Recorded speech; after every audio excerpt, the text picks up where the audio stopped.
Hormuz കടലിടുക്ക് Iran വീണ്ടും അടച്ചതോടെ മേഖലയിൽ സംഘർഷം രൂക്ഷമായി. ഇന്ത്യയുടേതുൾപ്പെടെ 2 കപ്പലുകൾക്ക് നേരെ ഹോർമൂസിൽ ഇറാൻ സേനയുടെ വെടിവെപ്പും നടന്നു. ഇസ്ലാമാബാദ് ചർച്ചയും അനിശ്ചിതത്വത്തിൽ. അമേരിക്ക കർക്കശ നിലപാട് തുടരുന്നിടത്തോളം ചർച്ച വിജയിക്കില്ലെന്ന് ഇറാൻ അറിയിച്ചു. അതിനിടെ ലെബനാനിൽ വെടിനിർത്തൽ ലംഘിച്ച് ഇസ്രായേൽ നടത്തിയ ആക്രമണത്തിൽ ഒരു UN സമാധാന സേനാംഗം ഉൾപ്പെടെ 3 പേർ കൊല്ലപ്പെട്ടു.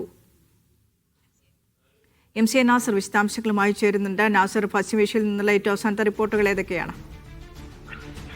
വിദേശ ഹോർമസ് വീണ്ടും അടച്ചതോടുകൂടി മേഖലയിൽ വലിയ തോതിലുള്ള സംഘർഷമാണ് ഇപ്പോൾ രൂപപ്പെട്ടിരിക്കുന്നത്. 3 കപ്പലുകൾക്ക് നേരെ ഇറാൻ സേന വെടിവെപ്പ് നടത്തിയതായിട്ടുള്ള റിപ്പോർട്ടുകൾ കൂടി വരുന്നുണ്ട്.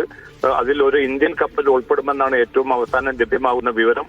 പക്ഷെ ആർക്കെങ്കിലും പരിക്കേറ്റതായിട്ടോ ജീവനക്കാർക്ക് ആർക്കെങ്കിലും ആ സ്വഭാവത്തിലുള്ള അത്യാഹിതങ്ങൾ സംഭവിച്ചതായിട്ടുള്ളോ ഇതുവരെ സ്ഥിരീകരിക്കപ്പെട്ടിട്ടില്ല. പക്ഷേ സ്ഥിതിഗതികൾ കൂടുതൽ സങ്കീർണമായിട്ട് മാറുന്ന ഒരവസ്ഥയാണെന്ന് ഔദ്യോഗികമായി തന്നെ ഒരു വെളിപ്പെടുത്തൽ പുറത്തു വരുന്നുണ്ട്. കാരണം മറ്റന്നാൾ ഏറ്റവും ചുരുങ്ങിയത് ഇസ്ലാമാബാദിൽ ഒരു 2ാം ഘട്ട വെടിനിർത്തൽ ചർച്ച നടക്കുകയും അതോടുകൂടി നിലവിലുള്ള വെടിനിർത്തൽ വികസിപ്പിക്കുകയോ ഒരു സമഗ്ര കരാറിലേക്ക് ഇറാനും അമേരിക്കയും എത്തുകയോ ചെയ്യുമെന്ന പ്രതീക്ഷയായിരുന്നു ഇന്ന് ഉച്ചവരെ ഉണ്ടായിരുന്നത്.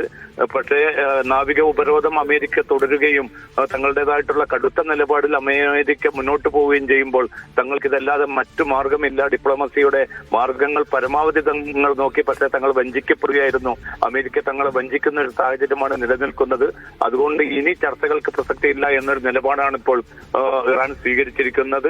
അത് സ്വാഭാവികമായിട്ടും ഈ വെടിനിർത്തൽ കരാറിനെ പ്രതികൂലമായിട്ട് ബാധിക്കുന്നുണ്ട്. അതോടൊപ്പം തന്നെ ലെബനാനിലും നിലവിലുള്ള വെടിനിർത്തൽ ലംഘിച്ചുകൊണ്ടാണ് ഇപ്പോൾ ഇസ്രായേലിന്റെ ഒരു ആക്രമണം ദക്ഷിണ ലെബനാന് നേരെ നടക്കുകയും അവിടെ ഡ്യൂട്ടിയിലുണ്ടായിരുന്ന ഒരു UN സമാധാനാംഗം ഫ്രഞ്ച് പൗരനാണ് അദ്ദേഹം. ഫ്രാൻസിന്റെ സൈനികൻ കൊല്ലപ്പെട്ടു.